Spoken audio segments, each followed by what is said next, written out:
Fala, Beni. Grande, Rodrigo, como é que estão as coisas? Tudo bem, e você? E por aí? Tudo certo, tudo bem, tudo bem. Obrigado pelo convite aí, pelo bate-papo. Que isso, imagina. Eu, Beni, que primeiramente agradeço muito aí seu tempo. Parou um pouquinho aí para compartilhar suas experiências e aprendizados também à frente da Spin. E, cara, agradecer muito. O pessoal tá entrando aqui ainda. Enquanto o pessoal entra, eu vou dar uma introduzida para quem é novo aqui no perfil e explicar um pouquinho do CTO Talks e o propósito, tá? Bom, o CTO Talks ele nasceu com o seguinte propósito, né? Capacitar os futuros CTOs do Brasil. Lá atrás eu me coloquei na posição, pô, sou profissional de tecnologia, quero empreender, abrir uma startup, então provavelmente como programador eu vou ser o CTO. Só que a pergunta que eu fiz foi, será que programar é a única habilidade que eu preciso para me tornar um CTO? E não precisa de muita pesquisa para saber que não, né? São várias áreas que esse profissional precisa se desenvolver e foi justo pensando nisso que, cara, a gente foi buscando muitos CTOs e profissionais para entrevistar e entender um pouquinho da trajetória, e não só CTOs, mas também todos os profissionais que envolvem o mundo de startups para trazer a sua visão perante o CTO. E eu acho que trazer você aqui, Beni, vai ser um papo muito legal. Enfim, falei bastante, mas queria, antes de tudo, você apresentar para a galera quem que é o Beni. Legal, legal. Bom, obrigado pela oportunidade. É muito bacana estar aqui contigo, muito, muito interessante falar um pouquinho dessa área que não é necessariamente a área em que eu atuo, né? É, eu sou o Beni, sou formado em engenharia elétrica, tenho MBA na área de gestão da sustentabilidade e um mestrado não acabado, que eu acabei não avançando na área de engenharia e gestão do conhecimento. Eu trabalho com indústrias há mais de 20 anos, né? Seja em indústria, com indústrias, para indústrias. E desde 2009 eu trabalho também com tecnologia, né? Em 2009 eu lancei meu primeiro negócio tecnológico, que foi uma startup da área de compliance, naquela época ainda, um modelo de receita recorrente, SaaS. Muito pouco se falava disso no mercado, 2009, né? Então, o boom aí do mercado de startups não tinha acontecido. Tive um monte de aprendizado com o negócio, enfim, como todo mundo tem. E de lá para cá eu me envolvi muito com tecnologia cada vez mais. Em 2015 eu passei a liderar no Brasil a operação do Instituto de Pesquisa de Stanford, lá do Vale do Silício. Legal. Isso me trouxe uma bagagem muito bacana, ainda traz até hoje, de envolvimento com tecnologias mais hard tech, né? Hard science, né? Uhum. E em 2017, eu e mais alguns amigos fundamos a Spin. Eu sou sócio, fundador e também CEO da Spin. A Spin é uma empresa de inovação que acelera startups, oferece consultoria para indústrias e corporações e assessora investidores anjo. Também tem uma plataforma de relacionamento startup-indústria chamada Exponencial. Mas o nosso core é esse, o relacionamento startup-indústria, né? Uhum. Então, a gente tem como valor principal no nosso negócio a transformação e a conexão desses dois caras. E é basicamente isso que eu faço. Eu vivo tecnologia 24/7, eu vivo o universo industrial, vivo o universo das startups, vivo o universo lá da tecnologia mais hard science lá de Stanford, lá do Vale do Silício, do SRI. E, enfim, sou apaixonado por tecnologia, sou apaixonado por música, né? Nas horas vagas, nas poucas que sobram, eu sou contrabaixista, eu gosto muito de rock, Legal. enfim, rock progressivo. Sou casado, tenho dois meninos, né, que são aí as razões aí da minha luta, do meu dia a dia. Então, basicamente Uhum. isso. E assim, a minha origem é uma origem, no mínimo, curiosa. Eu sou um imigrante, né? Eu nasci no Irã, lá no Oriente Médio. Meus pais decidiram vir para o Brasil em 1987. E agora, no mês que vem, faz 34 anos que eu moro no Brasil, sou cidadão brasileiro. Mas eu tenho essa Caramba. curiosidade de ter vindo de fora do país e construído aqui a minha trajetória pessoal, profissional, a minha família se constituiu aqui. Pô, muito legal, Beni. Muito trajetória bem bacana. E, pô, acho que para começar, então, já que você deu uma introduzida para o pessoal, o que que é Spin e qual a sua área que você está atuando hoje, acho que a principal acho que coisa para a gente falar para o pessoal é qual que é a diferença entre uma incubadora e uma aceleradora. Eu acho que isso há uma grande dificuldade de distinção entre as duas. E qual que é essa diferença básica? Legal, legal. As duas apoiam empresas de base tecnológica, né? As incubadoras acabam apoiando numa visão mais de médio e longo prazo. Então, elas literalmente protegem, incubam aqueles projetos que nasceram, estão nascendo, para que eles possam ter uma taxa de sobrevivência maior no mercado. Então, incubação normalmente dura 1 ano, 2, e tem uma relação mais ligada a programas de fomento governamental, universidades, etc. Já a aceleração é um negócio normalmente privado, né? Incubadoras normalmente são ligadas a universidades, ou tem um viés mais misto, público-privado, enfim. As aceleradoras normalmente são privadas e são ligadas a capital de risco. Então, nós, do universo de aceleradoras, e são mais de 150 iniciativas de aceleração que existem no Brasil, então nós somos uma das. Nós somos ligados a fazer esse processo de ida a mercado e de conexão com o mercado, de transformação desses negócios muito rapidamente. Nosso programa de aceleração, por exemplo, dura 3 meses.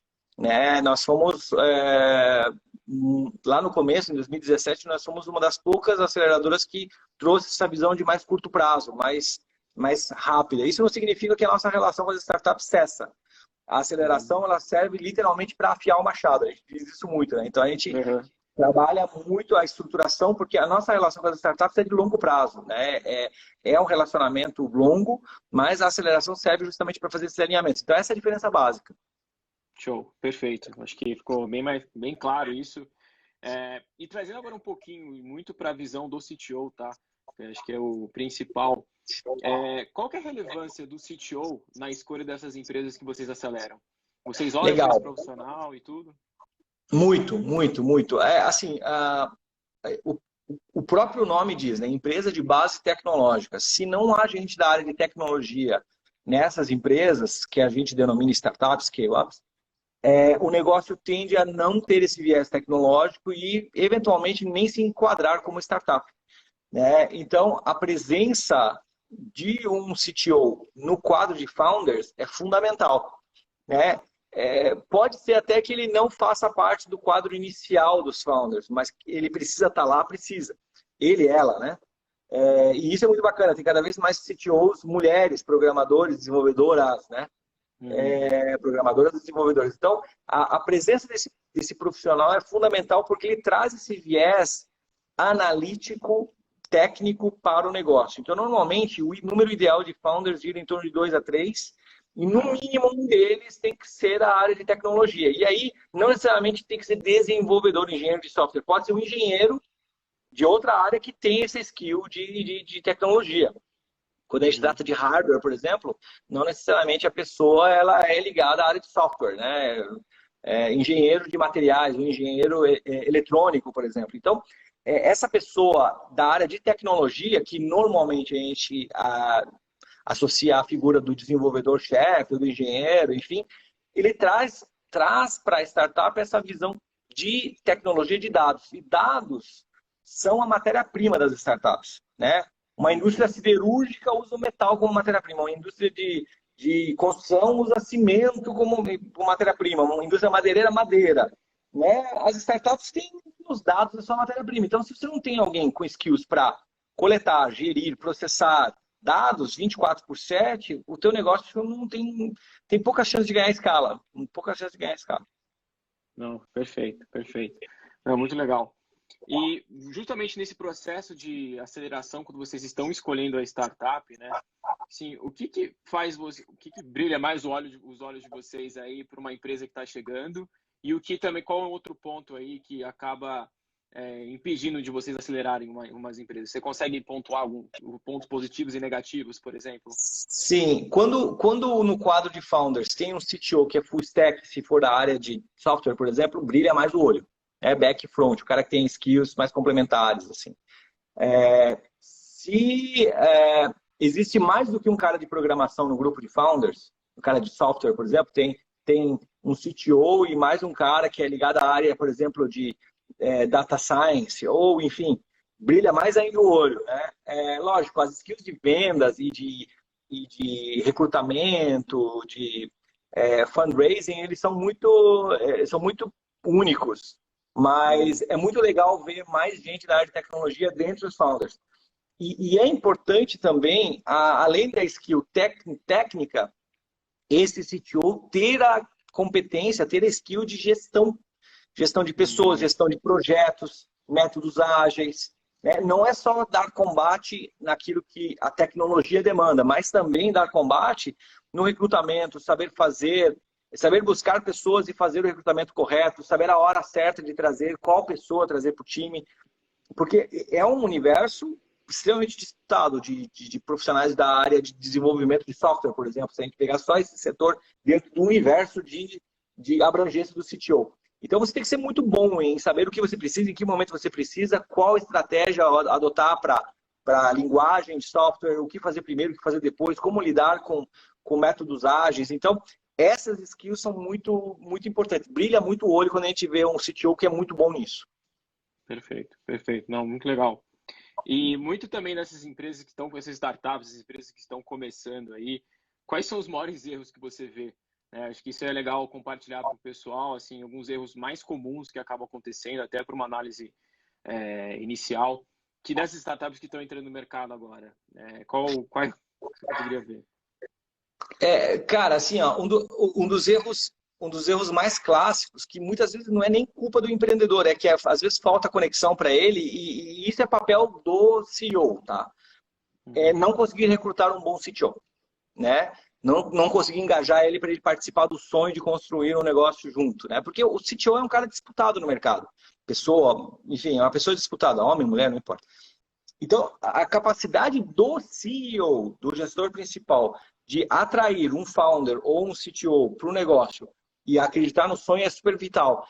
Esse é um dos maiores erros. Existe a possibilidade de ter o CTO as a service? Sim, existe. Só que não tem jeito, cara. Você tem que ter o skin in the game, a gente brinca, né? Tem que entrar com bacon, não adianta entrar com ovo, não adianta ter o cara externo. A vivência, respirar o mesmo ar é muito importante. Então, muitas vezes, terceirizar, delegar, pode significar um colapso do negócio. A gente vê muita gente, times de founders que não têm esse skill tecnológico, terceirizando isso. Uma software house, ou terceirizando o CTO. Cara, não funciona.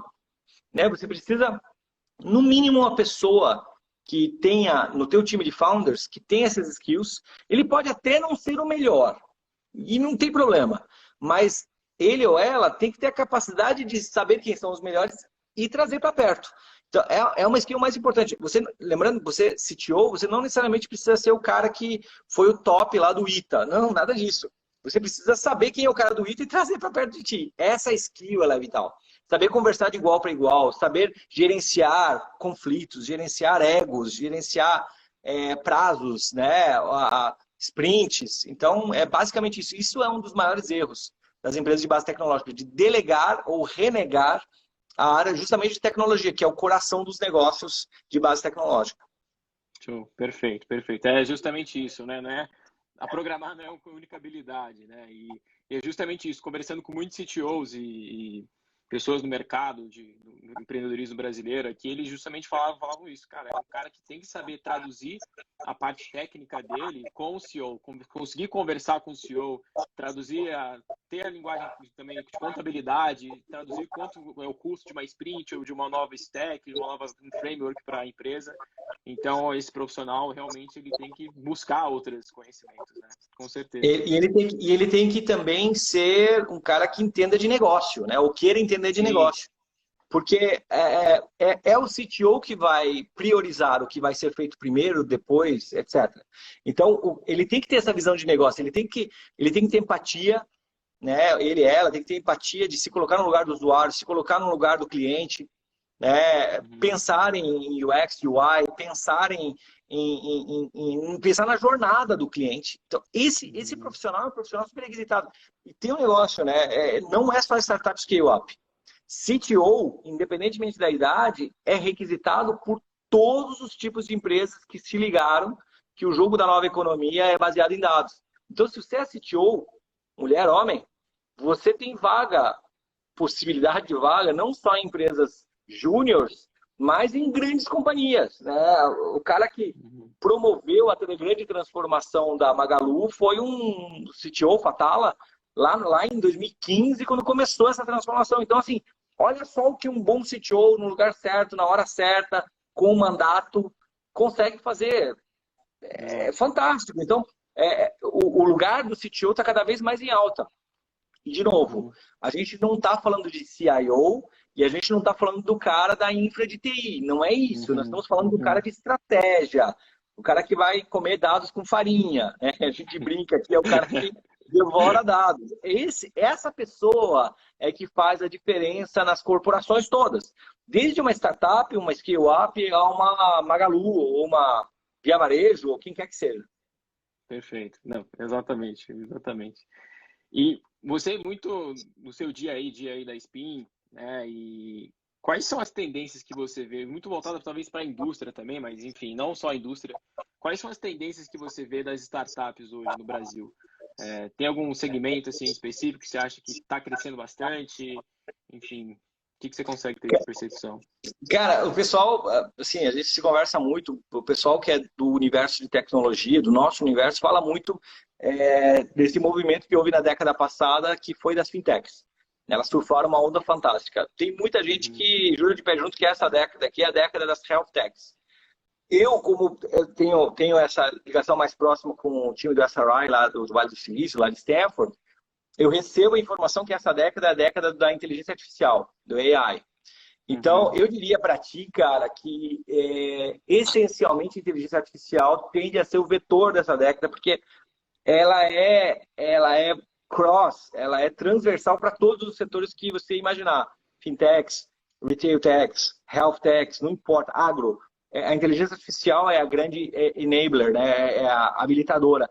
E inteligência artificial não é para qualquer um.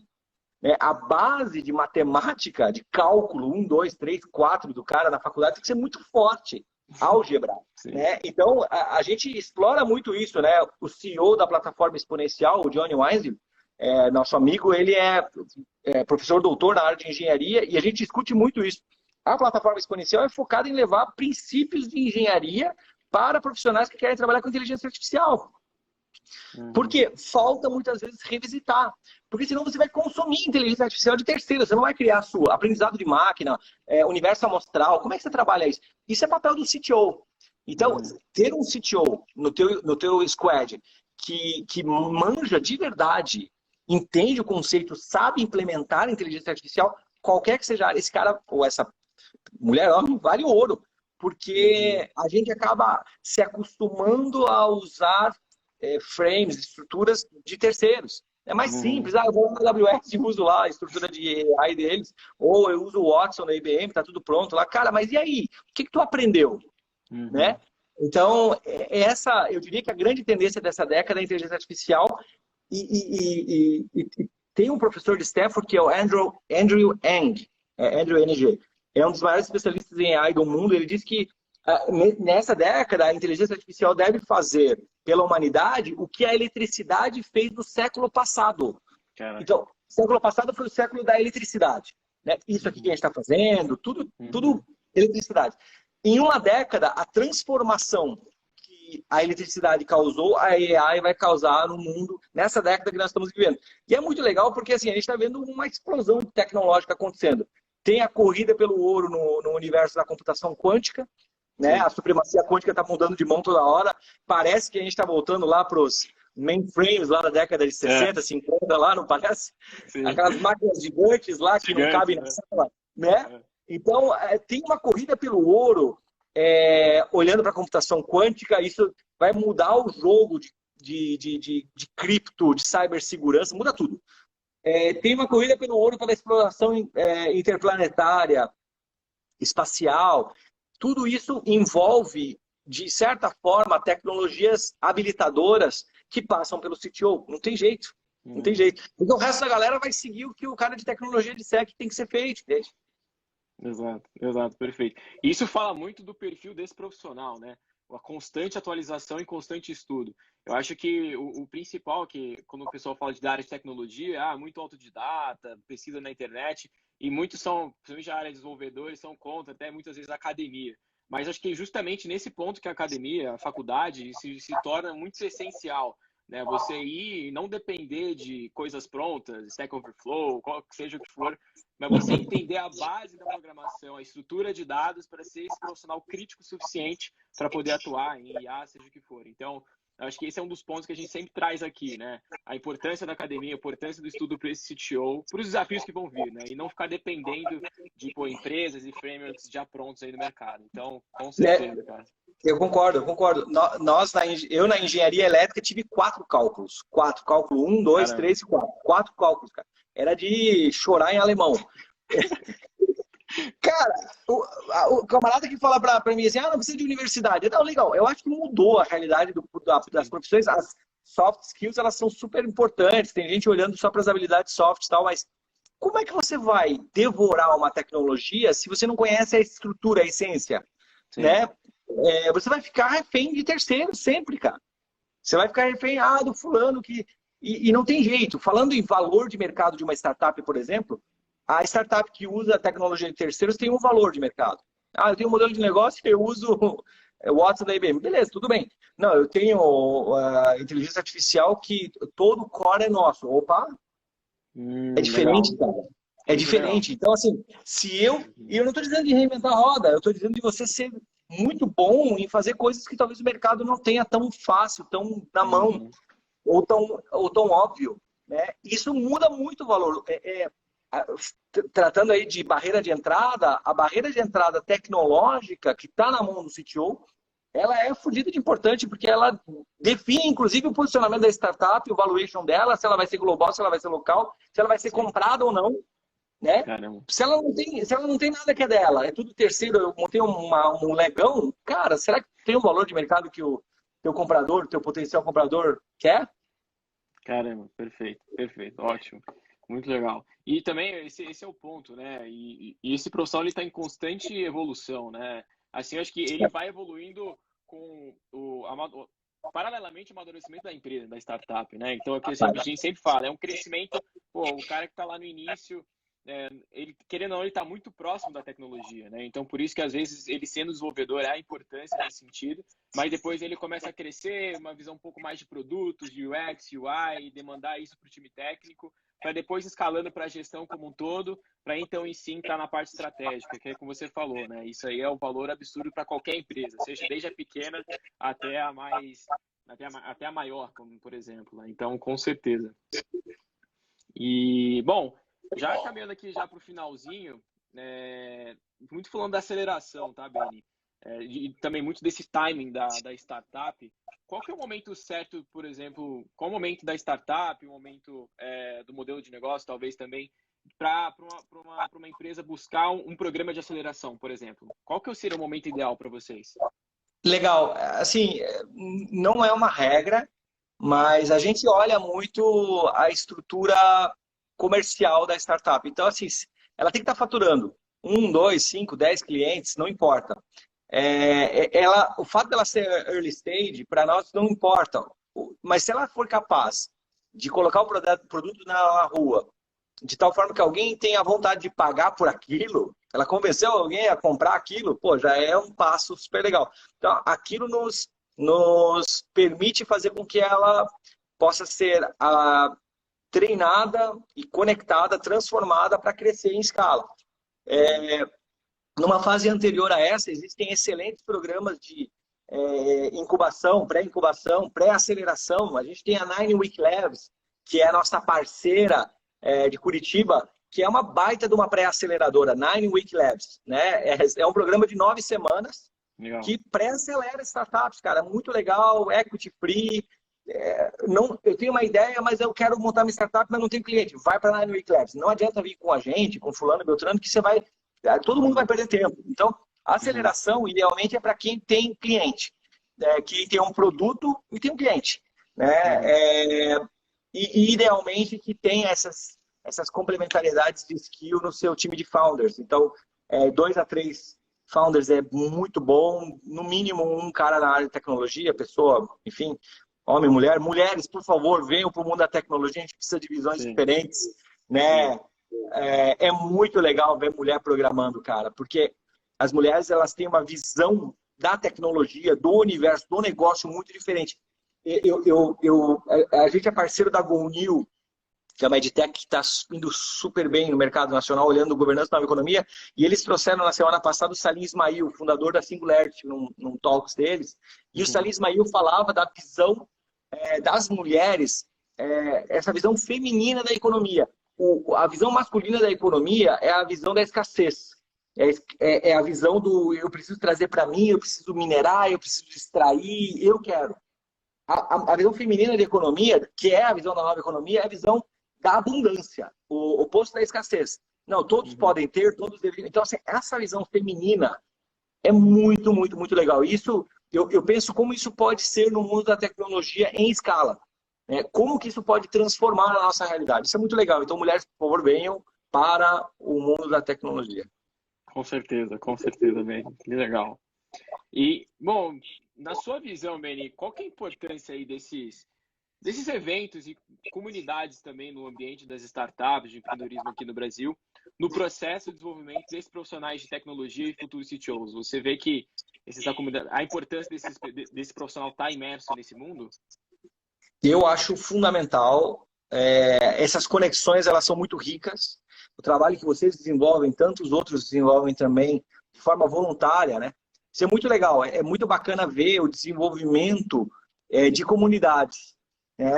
Especialmente na área de tecnologia, existe um senso forte de comunidade, porque você está lá codando, por exemplo, você teve uma dúvida, você tem que achar alguém que possa te ajudar em tempo real, né?